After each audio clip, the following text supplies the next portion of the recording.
Yo, what's up? It's your guy Dawson from D&D TV, here with the Preachers of Detroit review. This is episode 3. Some people are counting the episode that happened like in the beginning when the show was going to air. That wasn't actually episode 1, that was just like a pre-show, but this could be episode 3, episode 4, however you decide to do it. Anyway, I'm going to get into it. I'm dedicating this show to Bishop Carlotta Vaughn and her husband Gil. I'm calling this You Can't Raise a Man. Yeah, I'm taking K. Michelle's song, the title of it, because it seems that's what Bishop Vaughn is doing and so many other women are doing. Like my life coach always says, that a man does not want to marry his therapist, his teacher, or his mother.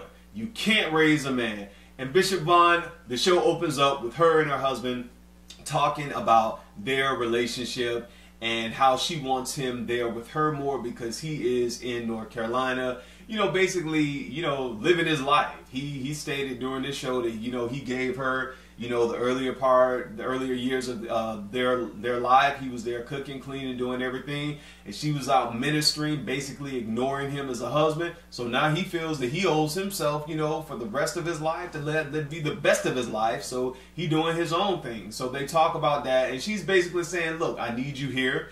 Kind of making amends for what happened in the beginning of their relationships because, she's getting older now and she's feeling lonely and she wants to go out. But this dude like, yo, I'm in North Carolina, not planning to move back to Detroit. This is what I'm going to do. We can have this arrangement. If this is what you want, this is what we have. If not, then, hey, got to do what we got to do. Then we move on to the next scene, which is Bishop Shelby and his daughter Amber. Amber is turning 16. And so Amber meets with her sisters and her mother at a salon. I think her sister works in that salon. I'm not quite sure. But they're getting her prepped for her 16th birthday. I'm not really sure on how I feel about the Shelbys yet. Because the whole P is for purity. I'm not really sure how I feel on them. So I'm just going to skip that scene. They're getting her ready for her 16th birthday. The next scene opens up with Bishop Clarence Langston goes to visit I think he's Bishop Wayne T. Jackson, who has a very nice estate. Did y'all see this man's house? I'm like, if all the bishops and the pastors living like this, I wonder how the saint's house look. That's the whole thing I was thinking about. But he has a nice estate. Bishop Langston pulls up and he's greeted by, I guess, the butler or whoever is there. And you go in the guy's house. Nice house, somewhere. I'm sure it's not in Detroit, but on the outskirts of Detroit. Bishop Carlotta and Dorinda Clark go out with their husbands on a date. And it was a nice restaurant. They're sitting there, they're talking. The topic of submission comes up. And why did Bishop Vaughn want to talk about submission? Because it goes into her husband living in North Carolina. And she's there and she's stating that she wants him at home more. And basically her husband is sitting there just quiet. It gets to the point where Dorinda Clark's husband is kind of like taken aback because he's like, wow, man, you live all the way in North Carolina and your wife is in Detroit and you come back, maybe like once a month. And he kind of said, Dorinda goes away, but she comes back. And he really, if you look at his facial expressions, he really didn't get, man, like, why, like, wow. And I think for any man, let's be real, you in Detroit, and he in North Carolina. Think about it. I mean, that's what everybody, I'm sure people are thinking. And we'll get to the end to what she thinks about too. And then they talked about submission a little bit. And she asked him, she was like, don't you think I submit to you? And he said as much as she can. And in the confessional, she said, as much as I can because he's not around. And then he goes on to explain that, why he's not around later on, and I'll get to that. But one thing I didn't like about the dinner date with Dorinda Clark and her husband along with the Vaughns is that you never put your business out on Front Street in front of everybody. I don't care if it's a reality show or what. And if you look at her husband at that dinner, he looked totally like, wow, why are you telling this in front of people? And sometimes women do this a lot to men, especially when you have women who are outspoken and stuff like that. They'll do this to men, they'll do this to their sons. And what you basically do is you try to mother or emasculate a grown man. And when you do that to a man is going to do what Bishop Vaughn's husband is doing, which is leave. if you try to, if somebody is giving you their all and they are, you know, they're loving you and you trying to mother them and they're already a grown person, or you're trying to emasculate them, you can't do that to a man. You can't raise a man. And so many women get in trouble with this. Oh, I'm going to help him do a business. I'm going to do his business plan. Leave that man alone. If a man going to do something, a man going to do it. You can assist, but to actually do the footwork and the groundwork, a man going to do what he want to do. And a woman is, a grown person is. And so, you know, Bishop Vaughn, this kind of like, you know, I told you last week, you were one of my people who keeping me watching this show, but you know, this right here kind of like, I'm looking sideways like, wow, I didn't know all this was going on. Bishop Clarence meets up with his adoptive mother, who is his aunt, and they talk about the death of his mother. And the aunt, you know, she gets emotional because she hadn't opened up about the death of his mother. And he goes into how that played into a part of him, you know, being so angry and so hateful because when he found out about, you know, how his mother died and that his aunt was really his, you know, his aunt was his aunt, not his biological mother, how it made him feel. All of that stuff played into, you know, how he was raised, and he actually tells her, you know, it made me the man that I am now and about to be consecrated as a bishop. So, you know, it all worked together for my good, basically is what he said.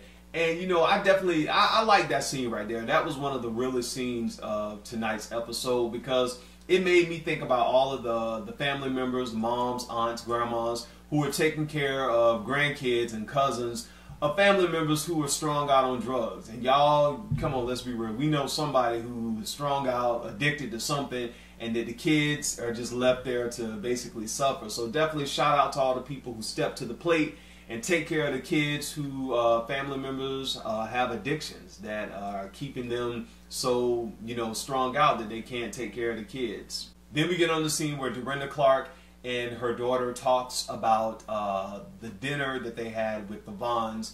And her daughter, Nikki, first of all, I want to say, Nikki, your personality is just like so awesome. Nikki needs to be on a sitcom. And I can see Nikki just branching off and doing her own reality show. Her and Bishop Ellis' daughter, I just like their personality, real cool. And basically, they talk about the date and that Bishop Vaughn's husband lives in North Carolina. And of course, Nikki, it was like, how does she do that? How does she deal with that? Him living there and he's living here. And basically what they want to say is, you know, does he have somebody else down in North Carolina? Which is what the first thing anybody's going to think about is like, man, why you keep running back to North Carolina? Your wife is in Detroit. Like, really? Dorinda Clark talks about her husband going out to have lunch with Bishop Vaughn's husband Gilbert to talk about submission. They are really like hell-bent on submission throughout this entire season. Dorinda's husband meet up with Gil and they talk about relationships, and they talk about his relationship with Bishop Vaughn. And if you all can see Gil's demeanor, his personality, his emotions when he's talking about the relationship, it's just like, he's like whatever. Like, he talks about how, you know, when they first got married, he was there the first 6 months. He thought he made the biggest mistake of his life. He gave her all the first years of their life, and now he's doing what he wants to do. And Dorinda Clark's husband is like, basically, you know, I understand, you know, you need that space. When Dorinda is gone, I have some space, you know, she's gone, but then she comes back. It's not like a month at a time or 2 months at a time. So he's thinking too, like, as a man, how are you able to, you know, do that? Your wife is up here, not only, you know, other things, but the protection of your wife, she's up here, and you're basically down in North Carolina saying, this is where I'm going to stay, I'm going to make this work, which is what he said. He said, I'm going to make this work. I've been in Detroit for 36 years, and I'm not planning on coming back. And when somebody's not planning on coming back, they done. And I don't know if you all noticed that when the waitress came over, how he was kind of flirtatious with the waitress. One of the things he said was, "Yo, here come that that waitress," and all. I just as a guy, like, I picked up on that. I picked up on that, and that was just something I picked up on. So, is he faithful down in North Carolina? I don't know. I don't know about that. And then the last scene of the night, which was somewhat of an explosive scene, was when Bishop Carlotta Vaughn's husband Gil is headed back to North Carolina. And she is saying, you know, hey, do you have a one-way ticket? Is it a round-trip ticket? And, you know, I'm like, come on, man. I'm like, really? You putting all this on camera? But, hey, it is reality TV. This is what the people want. And so he's saying, no, it's a one-way ticket. and they get into it, and she was like, I don't like when you leave. And he's saying, basically, I don't want to come back to Detroit. My life is in North Carolina. And she's asked the question that most people are thinking, and most women should ask if your husband is living in another state and don't want to come back to the state that you're living in. Do you have somebody else, a little honey bun, like she said, down in North Carolina? Do you have somebody else? I mean, just be real. I mean, I agree, she should have said that. I mean, 11 years, and, this is how your marriage has been, and he comes up whenever he feels like it. I don't know. I'm just saying that's what I would think. Everybody has needs. Some people, their thing. Some people can live without, having sex for a long time. And hey, God bless those people. But if you're in a marriage and that's a part of it, not only that, but the emotional part and the bonding and the connection part. How are you supposed to do that when you're in two different states? I understand that we have, FaceTime, we have Skype and all these other technology gadgets that people could be close, but I don't care what, technology has improved on. There's nothing about being next to the person you love, at least, a couple days of the week. I mean, they may work it somewhere else or have to go out of town if they're in a job or business that they have to do that. But I mean, there has to be a sense of like, I know I'm going to see you next week. I could hold out to next week, but to say that I'm going to hold out every 2 months or every 3 months or whenever you feel like, I mean, come on, like really. So she gets on that with him. They have a big argument, and basically he says, I got to go. My life is not here. You did what you wanted to do the first couple of years of our marriage, and now I'm doing what I have to do. And he leaves, and the scene ends with, her holding the Bible, going to sit down, and him throwing the bags in the elevator, basically saying, hey, I gotta get up out of here. But I'm a little, I don't know what to think about their relationship. Again, it's not my relationship. I couldn't do it. I have friends who have done long distance relationships. I don't know any of them that have lasted, but it's kind of different when you're dating somebody or engaged to somebody than being married to somebody and having a long distance relationship. But that's my take on it. This episode was a good episode. Till next time, I'm your boy Dawson. Take care of yourself and each other. Love yourself no matter what. And life is good. Peace.